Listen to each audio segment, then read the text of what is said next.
ശാന്തി 5/5/26 പ്രഭാത മുരളി ബാബ്ദാദ മധുബൻ. ബാബ പറയുന്നു, മധുരമായ കുട്ടികളെ, സുഖത്തിൻ്റെയും ശാന്തിയുടെയും വരദാനം ഒരു ബാബയിൽ നിന്ന് തന്നെയാണ് ലഭിക്കുന്നത്, ഏതെങ്കിലും ദേഹധാരിയിൽ നിന്നല്ല. ബാബ വന്നിരിക്കുന്നു നിങ്ങൾക്ക് മുക്തിയുടെയും ജീവൻ മുക്തിയുടെയും വഴി കാണിച്ചു തരുന്നതിനായി. ചോദ്യം: ബാബയുടെ കൂടെ പോകുന്നതിനും സത്യയുഗത്തിൻ്റെ ആദിയിൽ വരുന്നതിനുമുള്ള പുരുഷാർത്ഥം എന്താണ്? ഉത്തരം: ബാബയുടെ കൂടെ പോകണമെങ്കിൽ പൂർണ്ണമായും പവിത്രമാകേണ്ടതുണ്ട്. സത്യയുഗത്തിൻ്റെ ആദിയിൽ വരുന്നതിനായി മറ്റു കൂട്ടുകെട്ടുമായി ബുദ്ധിയോഗം വേർപെടുത്തി ഒരു ബാബയുടെ ഓർമ്മയിലിരിക്കണം. ആത്മാഭിമാനി തീർച്ചയായും ആകണം.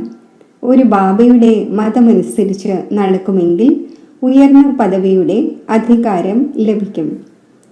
ഗീതം: നയനഹീനർക്ക് വഴി കാണിച്ചു തരൂ പ്രഭു. ഓം ശാന്തി. ഈ ഗീതം ആരാണ് പാടിയത്? കുട്ടികൾ. കാരണം ബാബ ഒന്ന് തന്നെയാണ്. ആ ഒന്നിനെ തന്നെയാണ് രചയിതാവ് എന്ന് പറയുന്നത്. രചന രചയിതാവിനെ വിളിക്കുന്നു. ബാബു മനസ്സിലാക്കിച്ചു തന്നിട്ടുണ്ട്, ഭക്തിമാർഗത്തിൽ നിങ്ങൾക്ക് 2 അച്ഛനുണ്ട്. ഒന്ന് ലൗകികം, രണ്ടാമത്തേത് പാരലൗകികം. സർവ ആത്മാക്കളുടെയും പിതാവ് ഒന്ന് തന്നെയാണ്.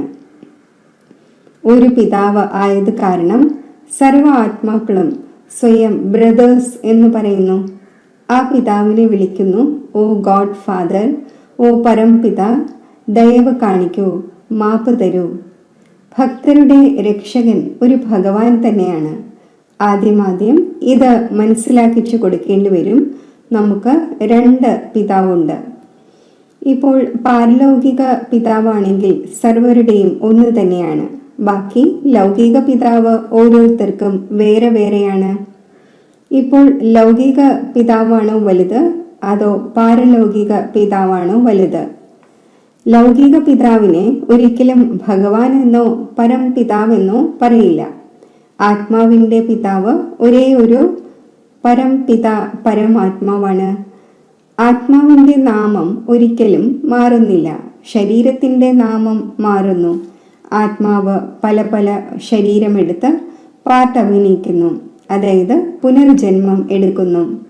ആത്യന്തികമായി എത്ര ജന്മം ലഭിക്കുന്നു അതും ബാബ തന്നെ വന്ന് മനസ്സിലാക്കിച്ചു തരുന്നു. കുട്ടികളെ, നിങ്ങൾ തൻ്റെ ജന്മങ്ങളെ അറിയുന്നില്ല. ബാബ വരുന്നത് തന്നെ ഭാരതത്തിലാണ്. ആ ഒന്നിൻ്റെ നാമം ശിവൻ എന്നാണ്. ശിവൻ പരമാത്മാവാണ് എന്നത് മനസ്സിലാക്കുന്നുമുണ്ട്. ശിവജയന്തി അഥവാ ശിവരാത്രിയും ആഘോഷിക്കുന്നു. ആ ഒന്ന് നിരാകാരമാണ്.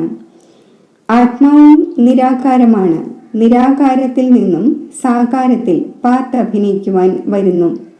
ഇപ്പോൾ നിരാകാരനായ ശിവനാണെങ്കിൽ ശരീരമില്ലാതെ പാർട്ട് അഭിനയിക്കാൻ സാധിക്കില്ല. മനുഷ്യർ ഈ കാര്യങ്ങളെ ഒട്ടും മനസ്സിലാക്കുന്നില്ല. നയനഹീനരാണ്. ഈ ശരീരത്തിലെ 2 നേത്രങ്ങൾ എല്ലാവർക്കുമുണ്ട്.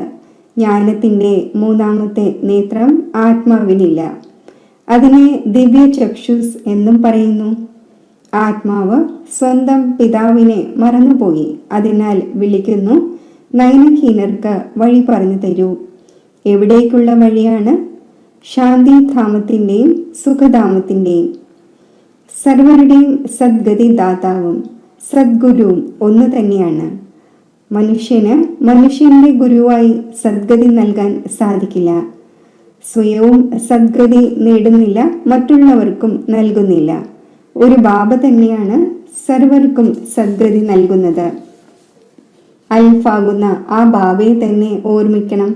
ബാബ മനസ്സിലാക്കിച്ചു തരുന്നു, ഒരു മനുഷ്യനും മുക്തിയും ജീവൻ മുക്തിയും ശാന്തിയും സുഖവും സദാകാലത്തേക്ക് നൽകുവാൻ സാധിക്കില്ല. സുഖത്തിൻ്റെയും ശാന്തിയുടെയും വരദാനം ഒരു ബാബയ്ക്ക് തന്നെയാണ് നൽകാൻ സാധിക്കുന്നത്. മനുഷ്യർക്ക് നൽകാൻ സാധിക്കില്ല. ഭാരതവാസികൾ സതോ പ്രധാനമായിരുന്നു. അപ്പോൾ സത്യയുഗിയും സ്വർഗവാസിയുമായിരുന്നു. ആത്മാവ് പവിത്രമായിരുന്നു. ആത്മാക്കൾ പവിത്രവും സദോപ്രധാനവുമായിരുന്നപ്പോൾ ഭാരതത്തെ സ്വർഗം എന്ന് പറയുന്നു. നിങ്ങൾക്കറിയാം, തീർച്ചയായും ഇന്നേക്ക് 5000 വർഷം മുമ്പ് ഭാരതം സ്വർഗമായിരുന്നു, സദോപ്രധാനമായിരുന്നു. ഈ ലക്ഷ്മി നാരായണന്റെ രാജ്യമായിരുന്നു. ഇപ്പോൾ കലിയുഗത്തിൻ്റെയും അന്തിമമാണ്. ഇതിനെ നരകം എന്ന് പറയുന്നു. ഇതിൽ ഭാരതം സ്വർഗമായിരുന്നു. അപ്പോൾ വളരെ സമ്പന്നമായിരുന്നു. വജ്ര വൈഡൂര്യങ്ങളുടെ കൊട്ടാരമുണ്ടായിരുന്നു. ബാബ കുട്ടികൾക്ക് ഓർമ്മ വരുത്തുന്നു. സത്യയുഗത്തിന്റെ ആദിയിൽ ഈ ലക്ഷ്മി നാരായണന്റെ രാജധാനിയായിരുന്നു. അതിനെ സ്വർഗമെന്നും വൈകുണ്ഠമെന്നും പറയുന്നു. ഇപ്പോൾ സ്വർഗമല്ല. ഇത് ബാബ മനസ്സിലാക്കിച്ചു തരുന്നു. ബാബ ഭാരതത്തിൽ തന്നെയാണ് വരുന്നത്. നിരാകാരനായ ശിവന്റെ ജയന്തിയും ആഘോഷിക്കുന്നു. എന്നാൽ ആ ഒന്ന് എന്താണ് ചെയ്യുന്നത്? ഇത് ആരും അറിയുന്നില്ല. നമ്മൾ ആത്മാക്കളുടെ പിതാവ് ശിവനാണ്. ആ ഒന്നിന്റെ ജയന്തി നമ്മൾ ആഘോഷിക്കുന്നു. ബാബയുടെ ബയോഗ്രഫി പോലും അറിയുന്നില്ല. ദുഃഖത്തിൽ എല്ലാവരും സ്മരിക്കും എന്ന് പാടുകയും ചെയ്യുന്നു. ഇങ്ങനെ വിളിക്കുന്നു, ഓ ഗോഡ് ഫാദർ, ദയവ് കാണിക്കൂ, നമ്മൾ എല്ലാവരും ദുഃഖിതരാണ്. കാരണം ഇത് രാവണ രാജ്യമാണ്. വർഷാവർഷം രാവണനെ കത്തിക്കുന്നുണ്ടല്ലോ. എന്നാൽ 10 തലയുള്ള രാവണൻ എന്തു വസ്തുവാണ് എന്നത് ആർക്കും അറിയില്ല. നമ്മൾ രാവണനെ എന്തിനു കത്തിക്കുന്നു? രാവണന്റെ കോലമുണ്ടാക്കി കത്തിക്കുവാനായി ഇത് ഏതൊരു ശത്രുവാണ്? ഭാരതവാസികൾ തീർത്തും അറിയുന്നില്ല. കാരണം ജ്ഞാനത്തിന്റെ 3ാമത്തെ നേത്രമില്ല. അതിനാൽ രാമരാജ്യത്തിനായി യാചിക്കുന്നു. 5 വികാരം സ്ത്രീയിലും 5 വികാരം പുരുഷനിലുമുണ്ട്. അതിനാൽ ഇതിനെ രാവണ സമ്പ്രദായം എന്ന് പറയുന്നു. ഈ രാവണനാകുന്ന 5 വികാരങ്ങളാണ് ഏറ്റവും വലിയ ശത്രു. അതിൻ്റെ കോലം ഉണ്ടാക്കി കത്തിക്കുന്നു. രാവണൻ ആരാണ് എന്നത് ഭാരതവാസികൾക്ക് അറിയില്ല. അതിനെ കത്തിക്കുന്നു. ഈ രാവണ രാജ്യം എപ്പോൾ മുതൽ ആരംഭിച്ചു? ഇതും ആർക്കും അറിയില്ല. ബാബ മനസ്സിലാക്കിച്ചു തരുന്നു. രാമരാജ്യമാണ് സത്യയുഗവും ത്രേതായും. രാവണ രാജ്യമാണ് ദ്വാപരയും കലിയുഗവും. സത്യയുഗത്തിൽ ഈ ലക്ഷ്മി നാരായണന്റെ രാജ്യമുണ്ടായിരുന്നു. ഇവർക്ക് ഈ രാജ്യം എവിടെ നിന്ന് എങ്ങനെ ലഭിച്ചു? ഇതാർക്കും അറിയില്ല. ഇത് മനസ്സിലാക്കേണ്ട കാര്യങ്ങളാണ്. ഇതിൽ അറ്റൻഷൻ നൽകേണ്ടി വരുന്നു. മോസ്റ്റ് ബിലവഡ് ബാബയാണ്. അതിനാൽ ആ ഒന്നിനെ ഭക്തി മാർഗത്തിൽ വിളിക്കുന്നു. ഭാരതത്തിൽ എപ്പോഴാണോ ഇവരുടെ, അതായത് ലക്ഷ്മി നാരായണന്റെ രാജ്യമുണ്ടായിരുന്നത്, അപ്പോൾ ദുഃഖത്തിന്റെ പേരേ ഉണ്ടായിരുന്നില്ല. ഇപ്പോൾ ദുഃഖധാമമാണ്. എത്ര അനേകം ധർമ്മങ്ങളുണ്ട്. സത്യയുഗത്തിൽ ഒരു ധർമ്മമായിരുന്നു. ഇത്രയും ആത്മാക്കളെല്ലാം എവിടെ പോകും? ആർക്കും അറിയില്ല. കാരണം നയനഹീനരാണ്. ശാസ്ത്രങ്ങളിലൂടെ ജ്ഞാനത്തിന്റെ 3ാമത്തെ നേത്രം ആർക്കും ലഭിക്കുന്നില്ല. ജ്ഞാനനേത്രം ജ്ഞാനസാഗരമായ പരംപിത പരമാത്മാവ് തന്നെയാണ് നൽകുന്നത്. ആത്മാവിന് 3ാമത്തെ നേത്രം ലഭിക്കുന്നു. നമ്മൾ എത്ര ജന്മം എടുത്തു എന്നത് ആത്മാവ് മറന്നുപോയി. സത്യയുഗത്തിൽ ഉണ്ടായിരുന്ന ദേവി ദേവന്മാരുടെ രാജ്യം എവിടെ പോയി? മനുഷ്യൻ 84 ജന്മങ്ങൾ എടുക്കുന്നു എന്ന് പാടുന്നുമുണ്ട്. 84ന്റെ ചക്രം എന്ന് പറയുന്നു. എന്നാൽ ഏതൊരു ആത്മാവാണ് 84 ജന്മങ്ങൾ എടുക്കുന്നത്? ആരാണോ ആദ്യം ഭാരതത്തിൽ വരുന്നത് അതായിരുന്നു ദേവി ദേവന്മാർ. പിന്നെ 84 ജന്മമെടുത്ത് അന്തിമത്തിൽ പതീതമായി മാറുന്നു. ഹേ പതീത പാവന എന്ന് പാടുന്നുമുണ്ട്. അപ്പോൾ നമ്മൾ പതീതമാണ് എന്നത് സിദ്ധമാകുന്നു. അതിനാൽ വിളിക്കുന്നു, ഹേ പതീത പാവന, നമ്മളെ പാവനമാക്കുവാൻ വരൂ. ആരാണോ സ്വയമേ പതീതം, അവർക്ക് പിന്നെ മറ്റുള്ളവരെ എങ്ങനെ പാവനമാക്കാൻ കഴിയും? ബാബ മനസ്സിലാക്കിച്ചു തരുന്നു. പകുതി കൽപ്പം ഭക്തിമാർഗത്തിൽ രാവണ രാജ്യം. 5 വികാരം ഉണ്ടായിരിക്കുന്നത് കാരണം ഭാരതം ഇത്രയും ദുഃഖം അനുഭവിച്ചു. 84 ജന്മം എടുക്കുക തന്നെ ചെയ്യുന്നു. അതിൻ്റെയും കണക്ക് മനസ്സിലാക്കണം. ആദ്യം സത്യയുഗത്തിൽ സദോ പ്രധാനം, പിന്നെ ത്രേതായിൽ സദോ ആത്മാവിൽ കലർപ്പ് ചേരുന്നു. ബാബ വരുന്നത് തന്നെ ഭാരതത്തിലാണ്. ശിവജയന്തിയും ഉണ്ടല്ലോ. മറ്റെല്ലാ ആത്മാക്കളും ഗർഭത്തിലാണ് ജന്മമെടുക്കുന്നത്. ബാബ പറയുന്നു, ഞാൻ സാധാരണ വൃദ്ധ ശരീരത്തിൽ പ്രവേശിക്കുന്നു. ഇത് ആ ഒന്നിൻ്റെ വളരെ ജന്മങ്ങളുടെ അന്തിമ ജന്മമാണ്. ഈ അറിവ് ഒരാൾക്കല്ല നൽകപ്പെടുന്നത്. ഇത് ഗീതാ പാഠശാലയാണ്. മനുഷ്യനെ ദേവതയാക്കുന്നതിനായി ഈ രാജയോഗം പഠിപ്പിക്കപ്പെടുന്നു. നിങ്ങൾ ഇവിടെ വന്നിരിക്കുന്നു സ്വർഗത്തിൻ്റെ ചക്രവർത്തി പദം നേടുന്നതിനു വേണ്ടി. അത് ബാബയ്ക്ക് തന്നെയാണ് നൽകാൻ സാധിക്കുന്നത്. ഗീത പഠിക്കുന്നതിലൂടെ ആരും രാജാവാകുന്നില്ല, കൂടുതൽ ദരിദ്രനായി മാറുകയാണ്. ബാബ ഗീതയുടെ ജ്ഞാനം കേൾപ്പിച്ച് രാജാവാക്കി മാറ്റുന്നു.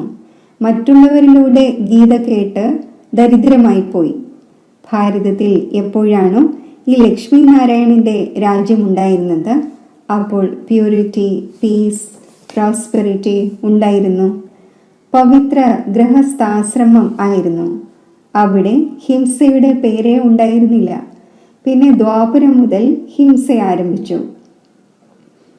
കാമകഠാര പ്രയോഗിച്ച് നിങ്ങൾക്ക് ഈ അവസ്ഥ വന്നെത്തിയിരിക്കുന്നു. സത്യയുഗത്തിൽ 100% സോൾവെന്റ് ആയിരുന്നു, സദോ പ്രധാനമായിരുന്നു. ഈ രഹസ്യം ഏതെങ്കിലും മനുഷ്യനോ സാധു സന്യാസിമാരോ മറ്റും അറിയുന്നില്ല. ബാബ ജ്ഞാനത്തിൻ്റെ സാഗരവും പതീത പാവനുമാണ്. ആ ഒന്ന് വന്ന് സദോ പ്രധാനം ആകാനുള്ള യുക്തി പറഞ്ഞു തരുന്നു. രാവണന്റെ മതത്തിലൂടെ മനുഷ്യർക്ക് നോക്കൂ എന്തവസ്ഥയുണ്ടായിരിക്കുന്നു. ഏതൊരു പവിത്ര രാജാക്കന്മാരാണോ ജീവിച്ചിരുന്ന് പോയത്, അവരുടെ പാദങ്ങളിൽ രാജാക്കന്മാർ പോലും പോയി വീഴുന്നു, മഹിമയും പാടുന്നു. താങ്കൾ സർവഗുണ സമ്പന്നമാണ്, നമ്മൾ താഴ്ന്നവരും പാപിയുമാണ്, നമ്മളിൽ ഒരു ഗുണവുമില്ല. പിന്നെ പറയുന്നു, താങ്കൾ തന്നെ ദയവ് കാണിക്കൂ, നമ്മളെ വന്ന് ക്ഷേത്രത്തിലിരിക്കാൻ യോഗ്യരാക്കി മാറ്റൂ. ബാബ എങ്ങനെയാണ് വന്ന് വീണ്ടും ദേവി ദേവതാ ധർമ്മത്തിൻ്റെ സ്ഥാപന ചെയ്യിക്കുന്നത് എന്ന് ആർക്കും മനസ്സിലാകുന്നില്ല. ഇപ്പോൾ നിങ്ങൾ മനസ്സിലാക്കുന്നു, നമ്മൾ തന്നെയാണ് ദേവി ദേവതാ ധർമ്മത്തിൽ ആയിരുന്നത്. നമ്മൾ തന്നെ ക്ഷത്രിയനും വൈശ്യനും ശൂദ്രനുമായി ഇത്രയും ജന്മങ്ങളെടുത്തു. ഇപ്പോൾ 84 ജന്മങ്ങൾ പൂർത്തിയായി. വീണ്ടും ലോകത്തിൻ്റെ ചക്രം തിരിയണം. അതിനാൽ വീണ്ടും നിങ്ങൾക്ക് പാവനം ഇവിടെ ആകേണ്ടതുണ്ട്. പതിതർക്ക് സുഖധാമത്തിലേക്കും ശാന്തിധാമത്തിലേക്കും പോകാൻ സാധിക്കില്ല. ബാബ മനസ്സിലാക്കിച്ചു തരുന്നു, സദോ പ്രധാനമായിരുന്ന നിങ്ങൾ തമോ പ്രധാനമായിരിക്കുന്നു. ഗോൾഡൻ ഏജിൽ നിന്നും പിന്നെ അയൺ ഏജിലേക്ക് വന്നിരിക്കുന്നു. വീണ്ടും ഗോൾഡൻ ഏജ് ആകേണ്ടതുണ്ട്. അപ്പോൾ മുക്തിധാമിലേക്കും സുഖധാമത്തിലേക്കും പോകുവാൻ സാധിക്കും. ഭാരതം സുഖധാമമായിരുന്നു, ഇപ്പോൾ ദുഃഖധാമമാണ്. ഗീതത്തിലും കേട്ടു, നയനഹീനരായ നമുക്ക് വഴി പറഞ്ഞു തരൂ. നമുക്ക് നമ്മുടെ ശാന്തിധാമത്തിലേക്ക് എങ്ങനെ പോകട്ടെ? ലോകത്തുള്ളവർ പറയുന്നു, പരമാത്മാവ് സർവവ്യാപിയാണ്, ഇന്ന അവതാരമാണ്, പരശുരാമ അവതാരമാണ്. ഇപ്പോൾ ബാബ പരശുരാമനായി ആരെയെങ്കിലും കൊല്ലുന്നുണ്ടാകുമോ? സാധ്യമല്ല. ബാബ മനസ്സിലാക്കിച്ചു തരുന്നു, നിങ്ങൾ ഈ ചക്രത്തിൽ എങ്ങനെയാണ് 84 ജന്മം എടുത്തത്? ഇപ്പോൾ അൽഫാകുന്ന എന്നെ ഓർമ്മിക്കൂ. ഹേ ആത്മാക്കളെ, ദേഹി അഭിമാനിയാകൂ. ദേഹാഭിമാനിയായി നിങ്ങൾ തീർത്തും ദുഃഖിതരും ദരിദ്രരും നരകവാസിയും ആയിരിക്കുന്നു. അഥവാ സ്വർഗവാസിയാകണം എങ്കിൽ തീർച്ചയായും ആത്മാഭിമാനി ആകേണ്ടതുണ്ട്. ആത്മാവ് തന്നെയാണ് ഒരു ശരീരം ഉപേക്ഷിച്ച് മറ്റൊന്ന് എടുക്കുന്നത്. ഇപ്പോൾ 84 ജന്മം പൂർത്തിയായി. വീണ്ടും സത്യയുഗത്തിൻ്റെ ആദിയിലേക്ക് പോകണം. ഇപ്പോൾ എന്നെ ഓർമ്മിക്കൂ. മറ്റു കൂട്ടുകെട്ടുമായുള്ള ബുദ്ധിയോഗം വേർപെടുത്തൂ. ഗൃഹസ്ഥ വ്യവഹാരത്തിൽ ഇരുന്നു കൊള്ളൂ. സ്വയം ആത്മാവാണ് എന്ന നിശ്ചയം വരുത്തൂ. ആത്മാവ് ഒരു ശരീരം ഉപേക്ഷിച്ച് മറ്റൊന്നെടുക്കുന്നു. ഇപ്പോൾ ദേഹി അഭിമാനി ആകേണ്ടതുണ്ട്.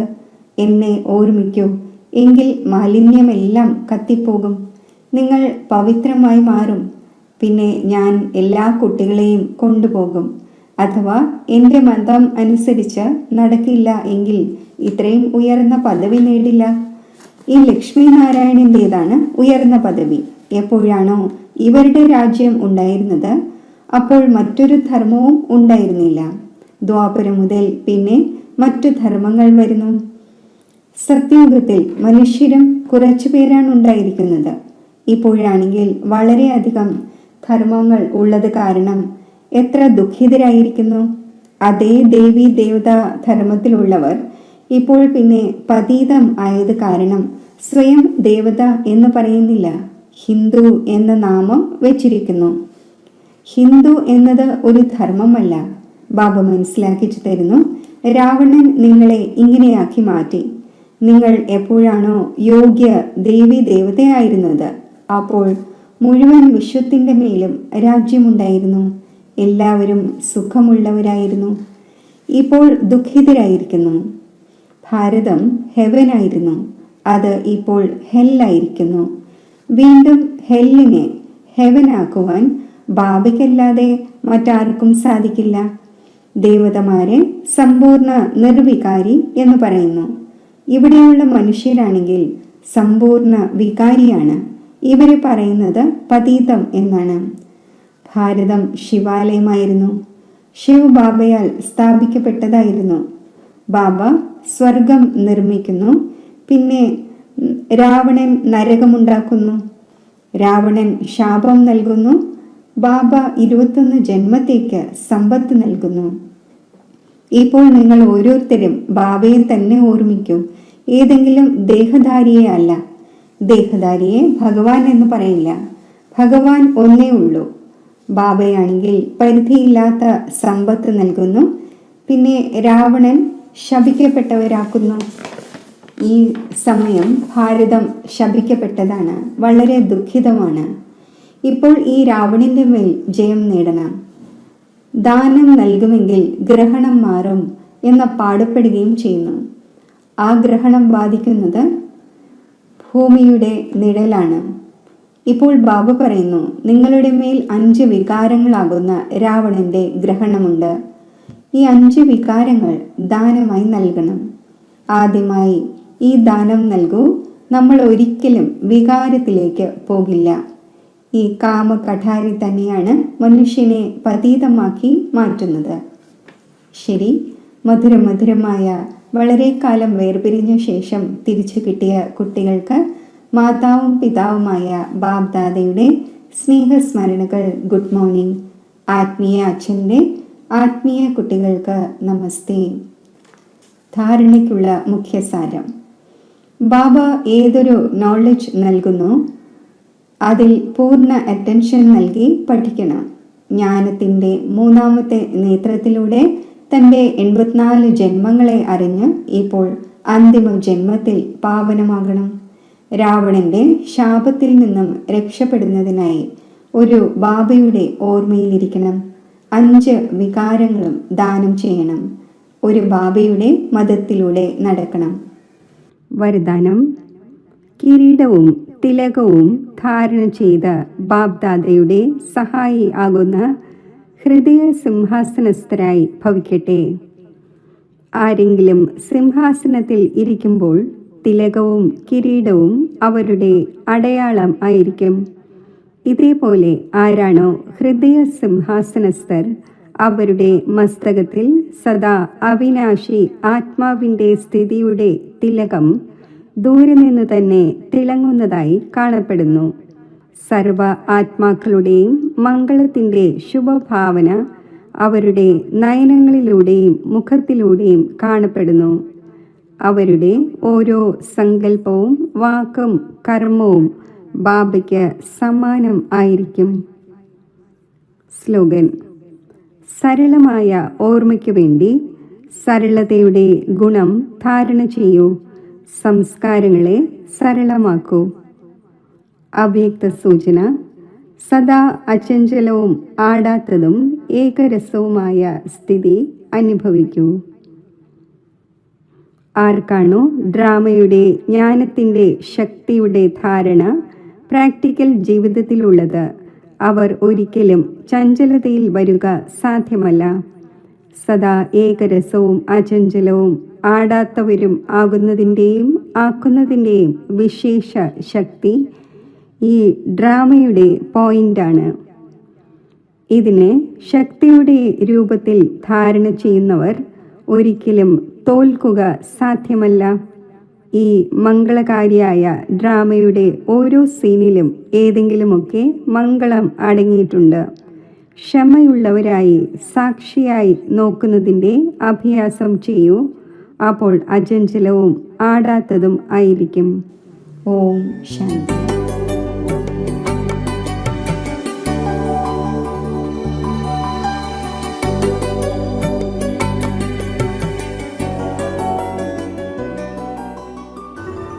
യോഗത്തിൻ്റെ അഭ്യാസം. മനസ്സിൻ്റെ ഏകാഗ്രതയുടെ ശക്തിയിലൂടെ ഞാൻ ഈ ശബ്ദത്തിൻ്റെ ലോകത്തിൽ നിന്നും ഉപരി ആവുകയാണ്. അതിസൂക്ഷ്മ ജ്യോതിർബിന്ദു സ്വരൂപമായ ഞാൻ ആത്മാവ് ഒരു സെക്കൻഡിൽ ശബ്ദത്തിനുപരിയായ എൻ്റെ സ്വീറ്റ് സൈലൻസ് ഹോമിൽ എത്തിച്ചേരുകയാണ്.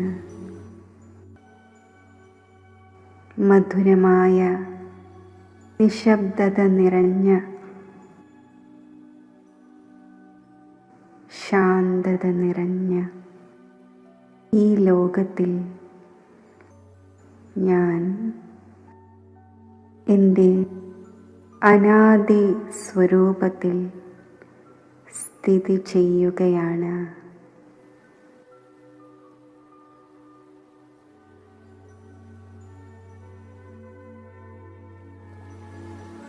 എൻ്റെ മാതാവും പിതാവുമായ ശിവപരമാത്മാവിൻ്റെ സമീപത്ത് പരമാത്മാ ഛത്രഛായയിൽ ആ ദിവ്യ പ്രേമത്തിൻ്റെ പരിപാലനയിൽ അതീന്ദ്രിയ സുഖമയ സ്ഥിതിയിൽ ലയിച്ചിരിക്കുകയാണ്.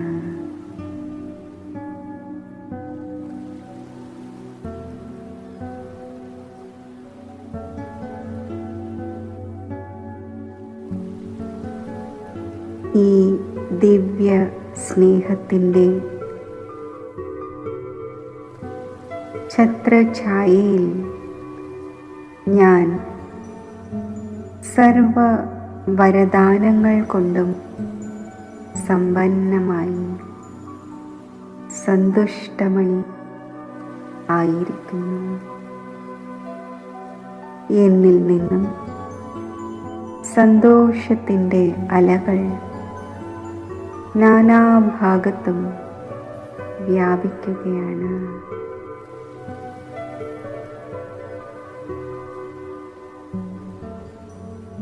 ശബ്ദത്തിൻ്റെ ലോകത്തിൽ പല പല ചിന്തകളാൽ പല പല വിഘ്നങ്ങളാൽ പരവശരായ ആത്മാക്കളിൽ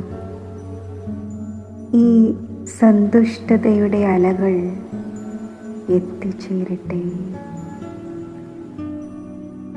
പരിപാവനമായ ഈശ്വര സ്നേഹത്തിൻ്റെയും സന്തോഷത്തിൻ്റെയും ഈ കിരണങ്ങൾ അവരുടെ ആത്മാവിനെ സ്പർശിച്ച് അവരെയും സന്തുഷ്ടമണിയാക്കി മാറ്റട്ടെ. പരമാത്മാ സ്നേഹസ്പർശം അവരിലും ഈശ്വരീയ സ്നേഹത്തിൻ്റെ ദിവ്യ അനുഭവം വരുത്തട്ടെ.